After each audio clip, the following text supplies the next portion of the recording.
Hi folks, HR Funk here with a different kind of firearms video today, and this comes about as a result of my watching the news coverage of the situation in Ukraine. And while I don't consider myself well enough educated on the history or politics of that region to be able to comment on the conflict directly, there is something that's caught my attention. And that's the fact that there are a lot of Ukrainian citizens who do not want to wake up tomorrow and find themselves now being Russian citizens. And those citizens want guns, and they want guns faster than anyone can get guns to them. And there are countries now that are sending arms to the Ukraine, and some of them are more sophisticated weapon systems like anti-tank weapons and anti-aircraft missiles.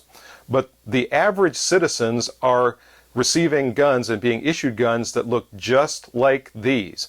And when you see that video footage of the crates being opened and the arms being passed out, they are not double-barreled shotguns with instructions on how to hold them out the window and fire off the 2 rounds to scare the Russians away. They are literally this type of firearm. And it has caught my attention that there are a lot of people in this country that don't want citizens to have firearms that look just like this. And we can see in times of extreme peril just how vital this type of firearm can be. Again, the people in Ukraine are not getting .22 squirrel rifles or anything like that. The average citizens are getting this type of firearm to try to defend their homes, try to defend their families, and try to defend their country. And there may be people that look at that situation and say, well, that's a completely different geopolitical climate over there. We don't have anything like that here. It'll never happen here. The U.S. will never be invaded. And the truth of the matter is, the U.S. is being invaded every single day. We have illegal people flowing into the country.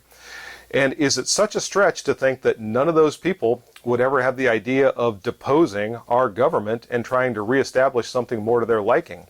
In fact, we saw a situation, this was not necessarily with people illegally entering the country, but we saw a situation recently here where a section of a major U.S. city essentially declared itself its own state. And in that state, there were very violent activities taking place. There were a lot of people using guns to defend themselves. Now, I am not at all saying that's a good thing. I am not saying the situation in the Ukraine is a good thing. But what I'm saying is, when there is no one else to protect you, protect your family, protect your community, homes, loved ones, all that, all of a sudden, weapons like this become very, very important. And I have seen this take place with people in my own life who I've known that have been ardently anti-gun for years and years and years, and all of a sudden something happens to shatter that self-constructed dome of imaginary security, and suddenly they want guns for themselves, or they want people with guns to defend them. And really, those people all of a sudden can't get guns. They can't become pro-gun quickly enough. Again, we saw situations like that a couple of summers ago. And for the people who think it can never happen here, we can never have a situation like that in the United States, I wonder if there was anyone in the Ukraine up until recently who thought, the Russians will never invade, that'll never happen here.